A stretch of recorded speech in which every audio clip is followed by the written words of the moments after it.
Nestor Pirotte had come from humble beginnings, but since he and his brothers played with the children of the aristocrats, he started to claim that he was part of that group. When he grew up and eventually joined the military, he still had these claims, but he admitted to stealing from his comrades and other forms of theft. At the age of 21, he believed that his aunt had sold cattle and had a large amount of money, so Nestor grabbed an iron bar and beat her to death, only to find out that the money was already spent. But even after receiving a life sentence for this murder, he gamed the system multiple times, being able to roam Belgium freely and keep killing. Welcome to History's Biggest Villains.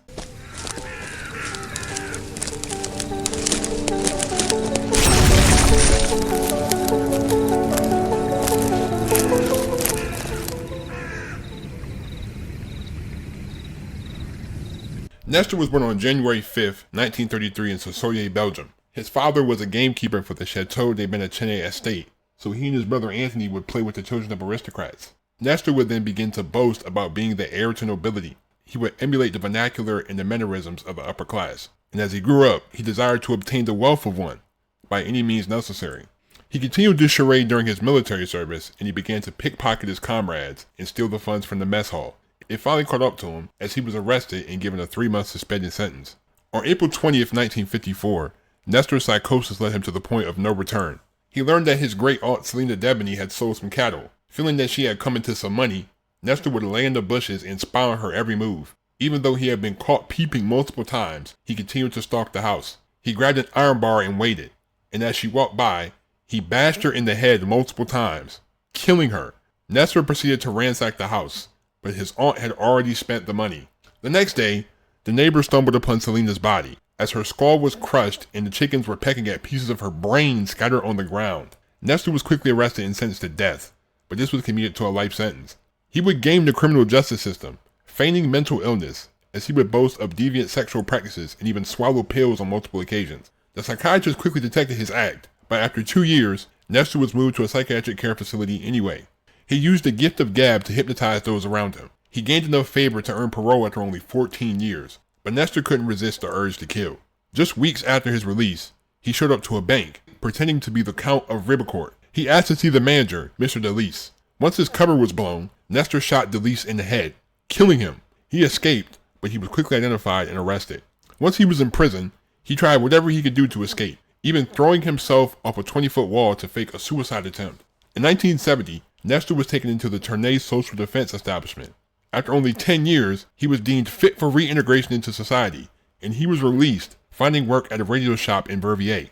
Nestor bought a luxury car, and he seduced women and engaged in several shady activities. After his money was gone, he got his hands on a .38 caliber pistol, and he fabricated a story about gold bars to a couple he knew. They met at the restaurant La Vie France in Spa to discuss his imaginary deal, and Nestor would open fire, killing the couple, the restaurant manager, and her dog. He became the prime suspect after it was known that he was a regular on the premises. Police checked the restaurant's slate, and surprisingly, Nestor's name was at the bottom of it. The lifeless body of the manager's son was found in January, but his murder would never be solved. Nestor was eventually arrested for a parole violation, but since all the witnesses in the murder were dead, the evidence wasn't sufficient for a conviction, and he was sent to another psychiatric hospital. On August 3rd, he was able to obtain a rope and escape over the wall. When his landlady saw his picture on the TV, he told her how much that cousin always looked like me. She would naively help him dye his hair red and get a curled perm.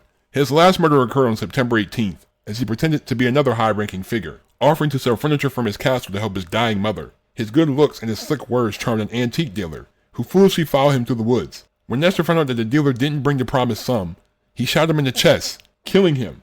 Nestor was eventually arrested and sentenced to death in 1984. Once more, his sentence was commuted to life in prison. Faithful to his habits, he tried to escape in 1992, but he failed. After nearly 40 years behind bars, he was feared by other prisoners and remained that way until his death, as he was the most formidable public enemy #1 in Belgium. Nestor died on July 29, 2000 from a heart attack, as he was 67 years old. Another example of a failure of the criminal justice system, another example of criminals being let out early. You telling me he's killed somebody, like his aunt, and you let him out after 10 years? Like, fake mental illness. Oh, I guess people didn't understand mental illness that much back then, and they just assumed anyone who was acting a little bit of crazy. This dude was a freaking psycho. I don't understand it. You're just killing for the purpose of it. You're not even trying to get money. Thank you guys. I really appreciate y'all for the support. Leave a like if you enjoyed. Hit that subscribe button to my channel. Turn my post notification on if you haven't already. Thank you. Please be safe. Stay on the grind. I'm out. Peace.